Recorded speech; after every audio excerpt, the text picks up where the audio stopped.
Hordoftoota chaanaalii Laliituu nagaa fararree waaqayyo isiniif haa baay'atu. Akkam jirtu nagaa keessanii? Ani nagaa kooti galata waaqayyo. Jirtuu jabaattuu hundumti keessan nagaa keessanii ani nagaadha jira galata waaqayyo. Har'a kireemii kana wajjiniin ilaala jechuudha. Kireemii kana fayyadamu ani rifeensa kootti. Kireemiin kun rifeensa kan laaffisuudha. Kan laaffisuudhaaf fayyadamtu malee wanta biraa miti jechuudha. Kanan fayyadamu ani fixeera jechuudha. Jiru jechuudha xiqqoo keessa jira. Kanan fayyadama jechuudha. Rifeensa qacceensaa nu jalaa jajjabaatu akkasuma rifeensi keenya nu jalaa jajjabaatu baay'ee nu fayyada.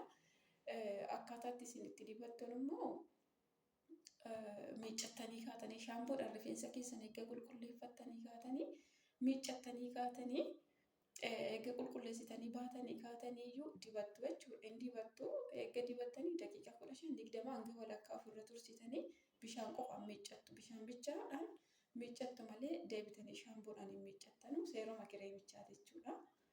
Bishaan bichaadhaan ofirraa lollaatu malee bishaan calala bichaadhaan ofirraa lollaatu malee saamunaadhaan shaampoo garaagaraatiin hin miiccattanu. Yeroo miiccattanutti tariitii isaatiin nu kennuu dhiisuu danda'uudhaan yeroo hin qabne akkasuma rifeensi keessan immoo qulqulluu yoo ta'e kanuma zimmettanii dibattanii daqiiqaa walakkaa ofirra tursitanii sana booddee bishaan qofaan miiccachuu illee ni dandeessu. Yeroo mara amma guyyaa rifeensa miiccadhu hin dibadhu jechuudha. Guyyaa rifeensi koo na jajjabaatee eeggan miiccadhee kan rifeensi koo qulqulluu ta'e akka kanatti jiraateen iyyuu daqiiqaa 15 ofirra tursee walakkaa fasillee ofirra tursee miiccadha. Rakkoon qabu jechuudha. Yeroo dibattan immoo ija keessanitti hin buusinaa. Kireemiin kun ijaaf gaarii miti. Ija keessan eeggadhaa. Xinqaaqee godhaa. Yeroo miiccattanullee yeroo dibattanullee eeggachuu qabdu. Rifeensa keessan bichaarraa qulqulleeffattu. Bishaan qofaan qulqulleeffattu jechuudha. Namoonni rifeensi keenya jajjabaatu.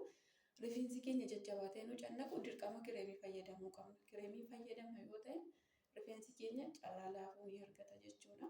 Kanaaf ani kanan fayyadama. Gosti biraallee jira. Isallee nan fayyadama. Gosa lama fayyadaman ture. Yeroo jajjabaatu amma rifeensi koo qulqulluudha waan ta'eef xurii hin qabu. Qulqulluudha waan ta'eedhaaf zimmi jedhee dibadheen iyyuu daqiiqa 15-20 walakkaa ofirra tursee miiccadha jechuudha. Amma akka kanatti miiccattu baay'ee tokko gaariidha fayyadama. Namoonni rifeensi keenya jajjabaatu dirqama kireemii fayyadamuun keenya dirqamadha. Baay'ee gaariidha. Rifeensaaf isiniin jenna. Amma gara dibachuutti walumaan dibanna. Na wajjiniin turaan isiniin jedha. Amma rifeensi koo qulqulluudha waan ta'eedhaaf haala kanaan dibadheen iyyuu daqiiqaa murtaa'eef maaliif rifeensi koo qaccee isaatiif jedheen diddibadha yeroo mara. Baay'ee tokko gaariidha. Kireemiin gosa adda addaa jira. Gosa baay'ee jira. Kana qofa miti. Kireemuma gosa kamiyyuu bitattanii yoo fayyadamtan baay'ee gaariidhaan isiniin jedha. Baay'ee gaariidha. Baay'een jaalladha kireemii kana. Gosa biraatiinis nan fayyadama. Bishaan qofaanidha kan ofirraa miiccitan. Amma rifeensi koo qulqulluudha waan ta'eef shaampoodhaan hin miiccadhu. Yeroo miiccu bishaan qofaaniin ofirraa lollaa jechuudha. Rifeensi keessan qulqulluu ta'e yeroo jirutti akkasuma miiccattanii baataniis immoo dibattanii ofirraa lolla'uun isiniin mijata taanaan fudhachuu dandeessu. Mankaadhaan hin fuudha malee gadi fagaateera jechuudha. Maal fakkaata sila? Akkasuma.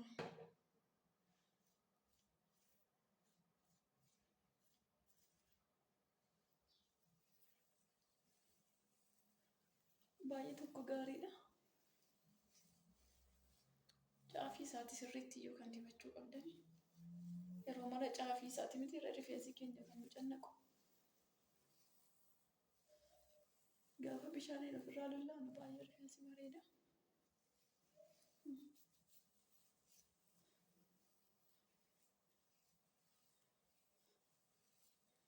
Kireemii gosa baay'ee jira kana qofa miti.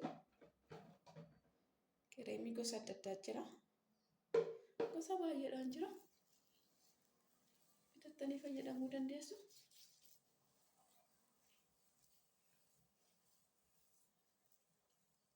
Kuni baatikaadha jechuudha. Kireemii baatikaadha.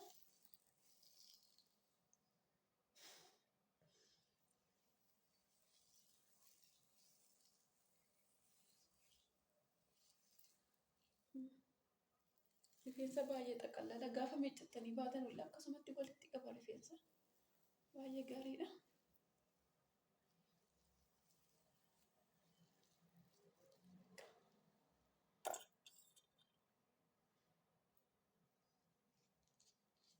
Ani kanaan fayyadama jechuudha. Saatuma rifeensi keessan jajjabaatee sin cannaqutti fayyadamuu dandeessu. Rifeensi keessan qulqulluu yoo ta'e jechuudha. Rifeensa qulqullaa irratti fayyadamuu qabdu waan ta'eef fixeera jechuudha. Kanaan duras illee akkasumaan fixe gosa biraatiin nan qaba. Gosa biraatiinis nan qaba kireemuu kana ta'e.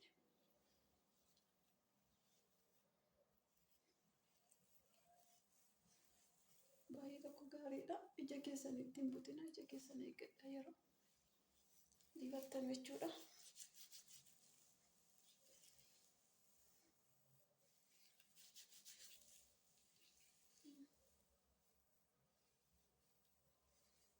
Maaliif buqqee isaa miti kan barbaachisu maaliif rifeensa laaffisuudhaafidha kan fayyadamtan kireemii kana waan ta'eef buqqee isaatiin garuu badaa nama hin barbaachisu. Rifeensa bichaatti dibattu. Rifeensa laaffisa faayidaan isaa malee kan biraa miti jechuudha. Nama hanga daqiiqaa 30tti ofirra tursee nan miiccadha. 15 isaa ol amma daqiiqaa 30tti ofirra tursitanii miiccuu hin dandeessu. Ani sa'aatii tokkollee ofirra tursee beeka garuu waan tokko waan ta'u jechuudha. Rakkoon qabu. Sa'aatiin yoo nu kenne guyyaa miiccattan irra rifeensi keessa eega miiccattanii guyyaa 3-4 fa'a yoo godhattan gaariidha jechuudha. Guyyaa miiccannu lammee bishaan itti deebi'u tarii yeroo nuuf hin kennu waan ta'eef.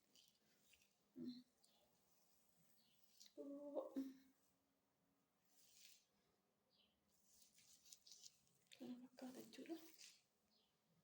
Haala kanaan dibadhee xumureen jira. Fayyadamaa baay'ee gaariidha jechuudha amma. Hanga daqiiqaa 30tti ofirra tursee bishaaniin ofirraa lollaa jechuudha. Sana booddee ani haala kanaan fayyadama. Gaara nafarraa fakkaata. Haala kanaan fayyadamaan isiniin jedha. Baay'ee tokko gaariidha.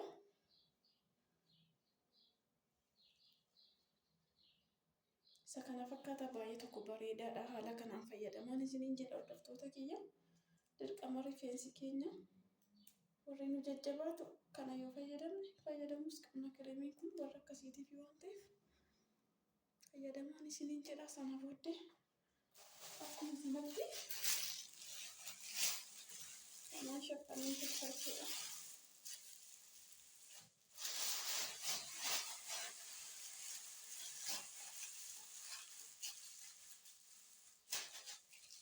Kana booddee daqiiqaa lakkaa booddee ofirraa miiccaa jechuudha.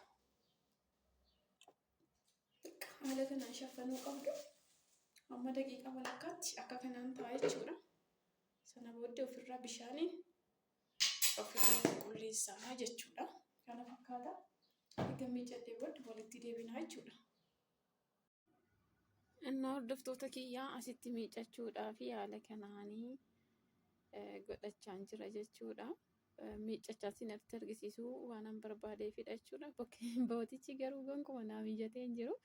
Bishaan qofaan akkam miiccadhu isinitti agarsiisuudhaafani jechuudha. Sana booda eega miiccannee baanee maal akka fakkaatu walumaan ilaallaadhaaf jechuudha. Asitti mana shaawar beetiiti baay'ee naaf hin mijatu. Iddoon qabu jechuudha. Kanaaf fedheen haala kanaanii bakkee irratti isaarratti iyyuu ofirraa miiccaa jira jechuudha. Bishaan qulqulluudhaani gadi gombifamee du'een ofirraa miiccaa jira jechuudha. Haala kanaanii jireenyatti yoo malan malee hin ta'u mitiire. Haala kanaaniin iyyuu miiccachaa jira. Baay'ee hin mul'atu mana yoo hin mul'ate jechuudha. Bootaan gonkumaa mijataa miti jechuudha. Bakka itti miiccattan sanaan mijataa miti. Mana shaawar beetii keessatti immoo iddoo mijataa hin qabu. Bakka itti viidiyoo godhu waan hin qabneef mijataa miti. Kanaaf hin dhiisee isinitti agarsiisuu waan hin barbaadeef jechuudha. Bishaanumaan hin zimmidee miiccaa jira jechuudha asitti. Bishaanumaan hin sirriitti miiccaa jira jechuudha asitti. Walumaan ilaalladhuma sana wajjiniin turaan isiniin jedha. Kireemiin kun dhugaan isiniin jedhu hordoftoota kiyyaa baay'ee tokko gaariidha. Baay'een fayyadama. Gosa 2 fayyadama. Baay'ee tokko gaariidha. Yookaan immoo nu miti iyyuuti warrumti rifeensi jaraa uumamumaan illee lallaafaa ta'e rifeensi jaraa luuccaa ta'e kireemii kana baay'ee fayyadamu jechuudha. Keenya immoo rifeensi keenya silumayyuu baay'ee jajjabaata uumamumaan waan ta'eedhaaf haala kana yoo fayyadamne baay'ee tokko gaariidha jechuudha.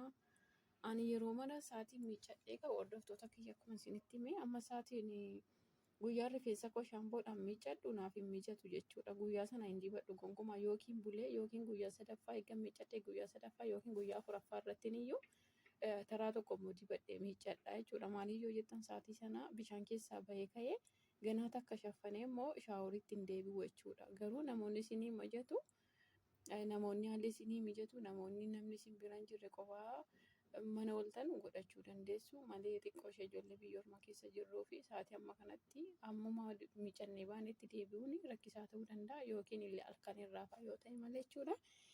Ana garuu na mijata jechuudha inni akkasii kun rifeensa qulqulluu eegan xumuree guyyaa 2-3 booddee haala kanaan immoo itti deebi'ee dibadhee bishaan qofaan ofirraa qulqulleessa jechuudha. Haala kanaan ofirraa qulqulleesseen jira baay'ee tokko rifeensa bareecha jechuudha. Rifeensa bakka baay'ee tokko walitti gashaa baay'ee tokko walitti qaba an akka kootti baay'een jaalladha jechuudha. Waan na mijateef inni isinitti maara jechuudha. Wanta na fayyada keessaa isa tokko waan ta'eedhaaf wanta nu fayyade tokko immoo yoo waliif qoonne baay'ee gaariidha jedhee namoonni fudhadha waan ta'eedhaaf baay'ee tokko gaariidha.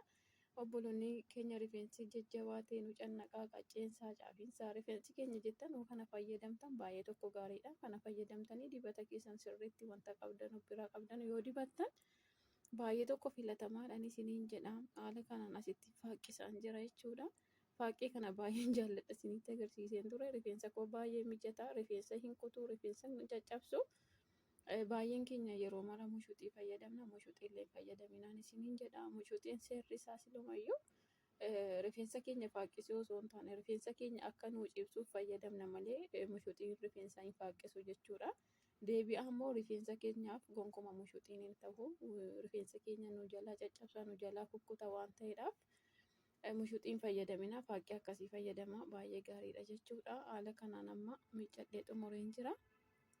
Haala kanaan xumureen jira waan inni fakkaatu baay'ee tokko walitti gasha rifeensa jechuudha. Baay'ee tokko walitti fida baay'ee tokko bareedaadha.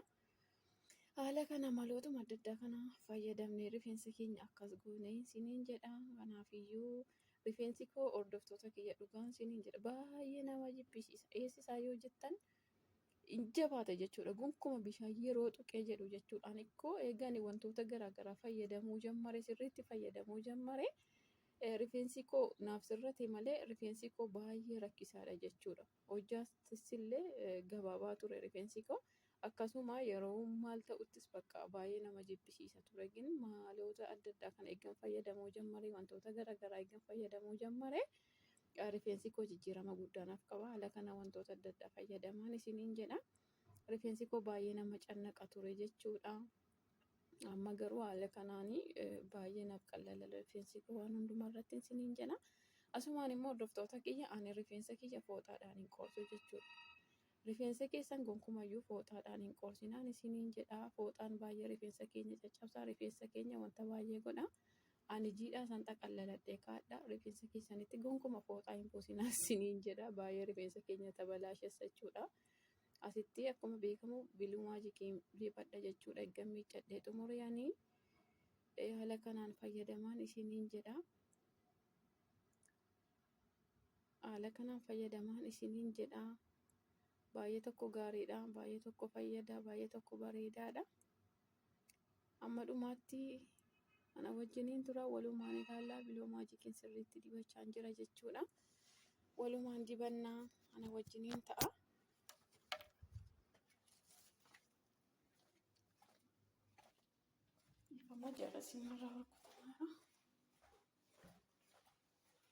Baay'ee tokko bareedaadha. Ilaala waan rifeensi fakkaatu yeroo faakkifamu yeroo maal ta'u baay'ee tokko miidhaga. Baay'ee tokko bareeda. Haala kanaan fayyadamaan isiniin jedha hordoftoota kiyya. Rifeensa koo ilaala waan inni fakkaatu baay'ee tokko miidhagee jira. Baay'ee tokko bareedee jira. Kanaafiyyuu fayyadamaa haala kanaan inni isiniin jedha. Faaqqee kanas illee fayyadamaa. Wanta hundaa fayyadamaa. Faaqqiin kun baay'ee nama mijata jechuudha. Fayyadamaa.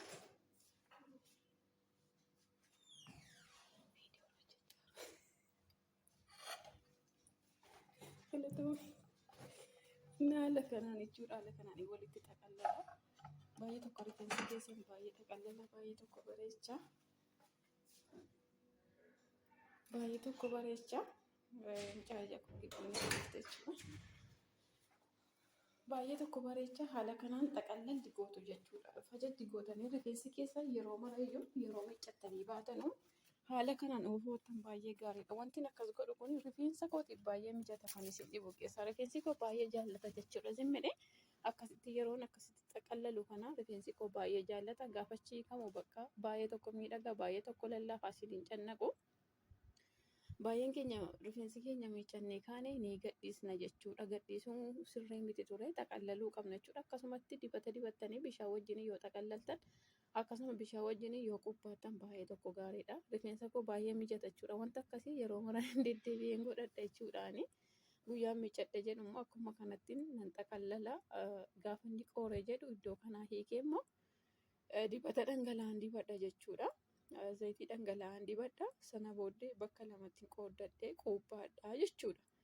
Haala kanaan yoo fayyadamtan baay'ee gaariidha. Ilaala akka inni lasallasu, akka inni lallaafu, akka inni miidhagu rifeensi baay'ee tokko bareedaadha. Fayyadamaan isiniin jedha. Haala kanaan kireemii fayyadamaa. Rifeensi keessan warreen jajjabaatee humnaa olitti isin cannaqu haala kanaan yoo fayyadamtan baay'ee gaariidhaan isiniin jedha.